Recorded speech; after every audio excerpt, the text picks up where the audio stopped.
Vincent Malloy is 7 years old. He's always polite and does what he's told. For a boy his age, he's considerate and nice.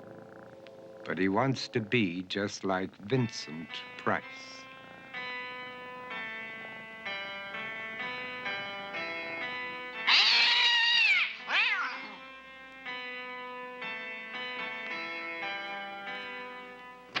He doesn't mind living with his sister, dog, and cats, though he'd rather share a home with spiders and bats.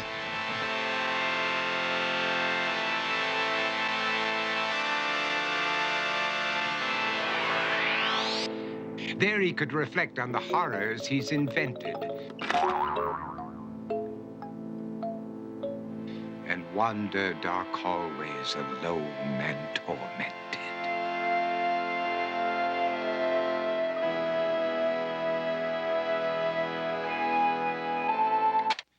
Vincent is nice when his aunt comes to see him, but imagines dipping her in wax for his wax museum.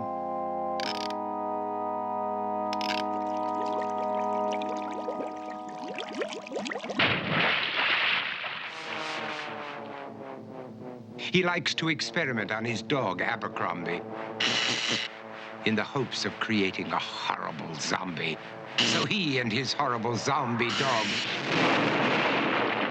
could go searching for victims in the London fog.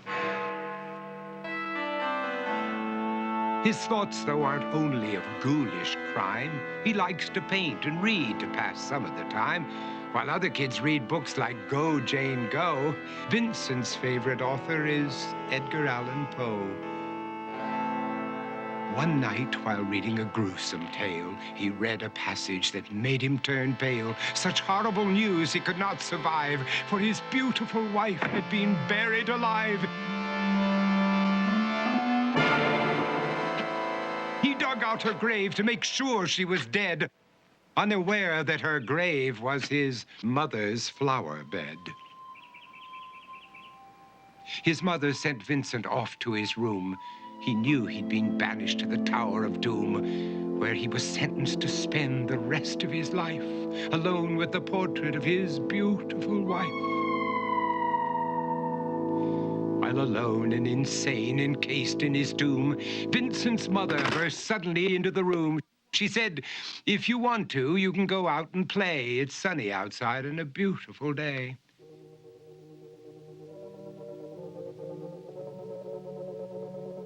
Vincent tried to talk, but he just couldn't speak. The years of isolation had made him quite weak. So he took out some paper and scrawled with a pen, "I am possessed by this house and can never leave it again."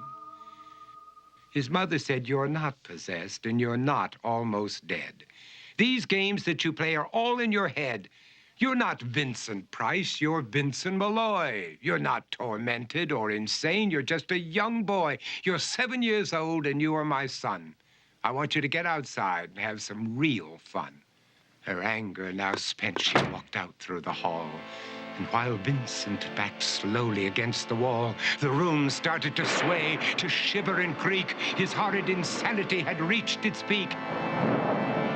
He saw Abercrombie, his zombie slave, and heard his wife call from beyond the grave. She spoke from her coffin and made ghoulish demands, while through cracking walls reached skeleton hands. Every horror in his life that had crept through his dreams swept his mad laughter to terrified screams.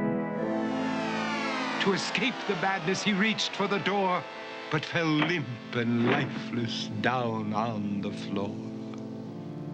His voice was soft and very slow as he quoted The Raven from Edgar Allan Poe. "And my soul from out that shadow that lies floating on the floor shall be lifted nevermore."